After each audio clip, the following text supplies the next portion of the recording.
Hey guys, the Explorer of Horror here, the Horror Boy. Welcome back to some more reviews, and today we're getting to Session 9. This is a 2001 film, gets a 6.4 on IMDb, and was written by Brad Anderson. Now, Session 9, this is a film that I've heard about a lot, and it's a film that's been recommended to me by quite a few people. And I seen that it was on Netflix, I seen the runtime, it's only an hour and a half, and I was just like, yeah, I mean, it lines up for an immediate watch, so I checked it out, and I'll be honest, guys, this is a really solid horror film from the year 2001 and from the 2000s in general. It's a really awesome horror film that I think really captures the old school tone very well. Kind of a tone that I miss, to be honest. Honestly, this and Graveyard Shift are very similar. You know, they're about the working class, they're about these people going into this place, there's something in there, something's going on. Although this one doesn't really have a creature per se, but there is something going on with this place. And it's very similar, but I'm not going to sit here and say it's a rip-off, but it's similar. It's similar, very similar to that plot. And the story is, basically, you have David Caruso as Phil, you have Stephen Gravatin as Mike, you also have Paul Golanfar as Bill Griggs, and you got Josh Lucas as Hank. You also have Peter Mullen as Gordon Fleming. I believe he's the second lead. It's him and David Caruso are pretty much the lead of the film. And this asbestos crew is sent into this abandoned insane asylum to clean it up. And they have 1 week to do it. And if they can get to the end of the week, I think they have a week or two to do it, the job. And they're going to get double pay. They're going to get a big payday because of this job. And while they're doing it, the movie is a slow burn. You get to know these characters and find out their interests and what makes them tick, backstories, and things start happening. People start disappearing, weird encounters start happening, and twists and turns come along the way.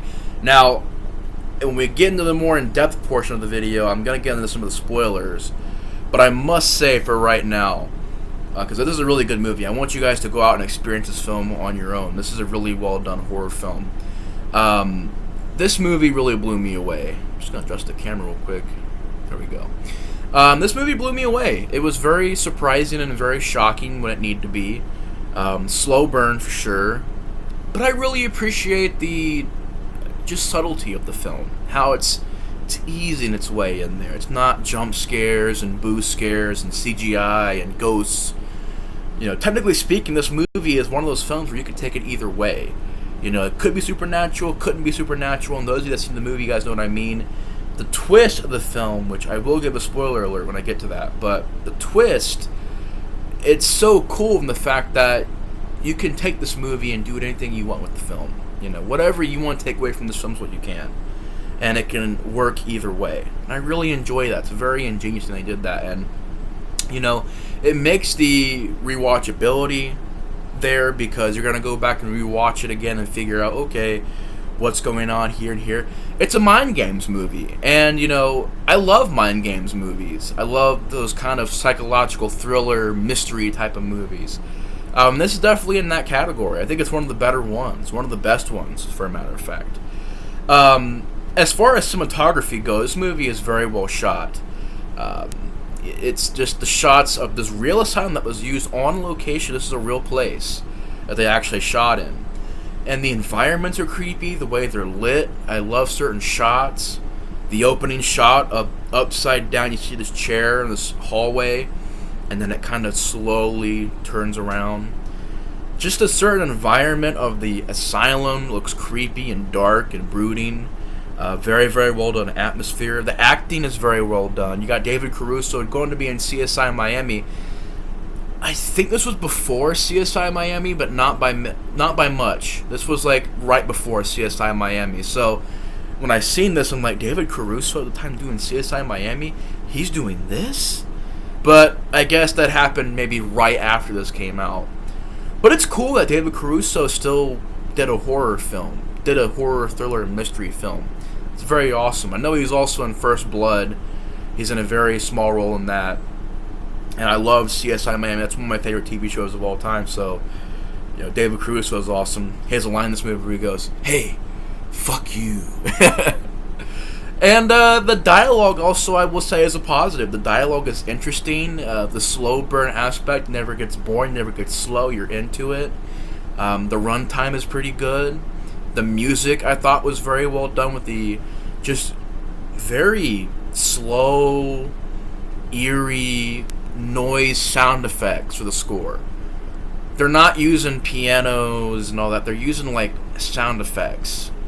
And I really liked the way they did that because it gave it this weird sounding score.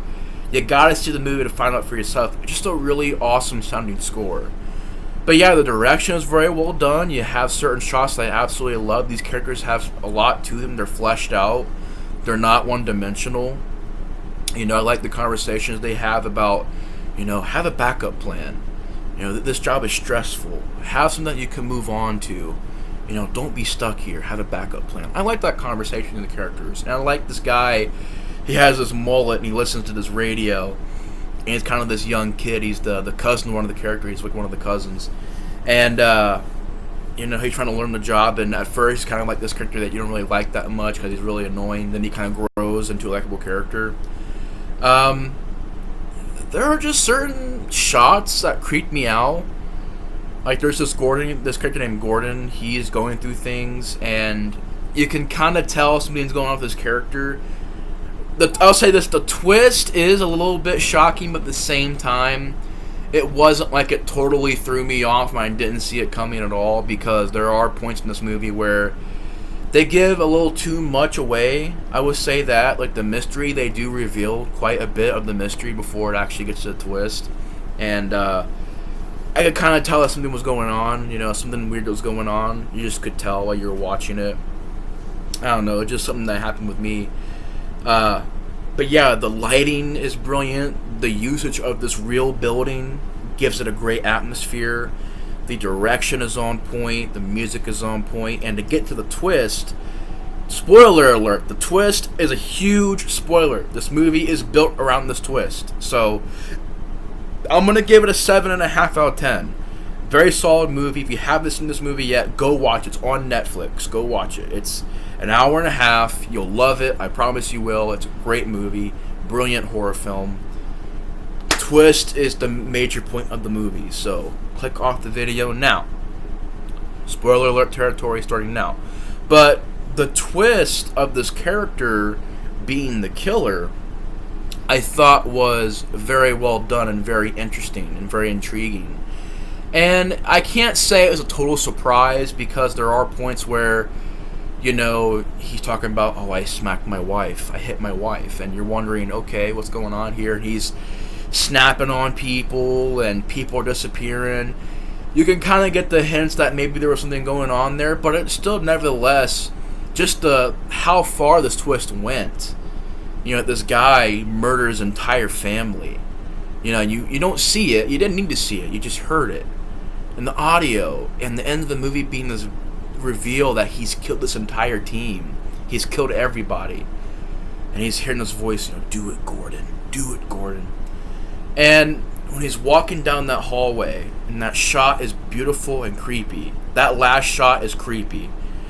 He's just walking down and seeing bodies and more bodies, and seeing, you know, saying that makes you go, let the bodies hit the floor. He's seeing more dead bodies as he walks along the corridor, and you're just seeing flashbacks to what happened before, and he's killing these people. And it was a really well done twist, and I like how they kind of hid that twist, because at the end of the movie, you think David Caruso is the bad guy, and maybe he's killing people. And I was like, oh, okay. Part of me kind of wishes it kind of went that way, because since it didn't, it ended up being a little predictable. But I still respect the fact they try to do that just to kind of, you know, lure the audience this way, to kind of distract them from this other twist. But you think David Caruso is the bad guy. You think he's the killer. But ends up this Gordon character is the killer. And it's got a really eerie ending, and I like the backstory, the lore of this girl who was, I think, kidnapped or something like that, and she was tortured, and she had split personalities. And you're hearing these tapes, these audio tapes of the interviews, and every different tape, is a different session. So session 1, session 2, session 3, if I can say it right. But I like the idea of these tapes, and you're hearing this creepy interview with this person with split personalities. So it'll have a voice of one character and a voice of another character. That was pretty cool. And I love that twist because you could make it to where, was it a possession? Did Gordon get possessed? Did he go crazy? Did he just snap? Was the pressure of the job and given only 1 week to do this job for the extra pay, was it more pressure on him? Did his mind just collapse from stress? You don't know. It is what it is, and you can take it either way you want. And I like that. It's a cool idea to do that ending. It makes it the rewatchability. As if you rewatch it again, it's pretty early on in the movie where he goes kind of crazy. So as you're watching through, he's talking on his phone with his wife, and you realize that was not real. He's like, "I'm so sorry. I didn't mean to do it. Forgive me, please." It's creepy. Really, really creepy. And this movie is really well done. There's not much more I can say about it. It's filmed well, directed well, acted well, and extremely well made.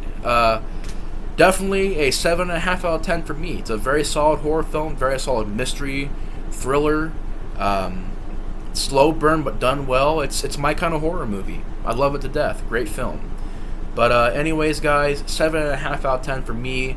What are your guys' thoughts on this film? Let me know in the comments below. I'll be seeing you guys later. Explorer 4 is out. Stay golden. Peace out.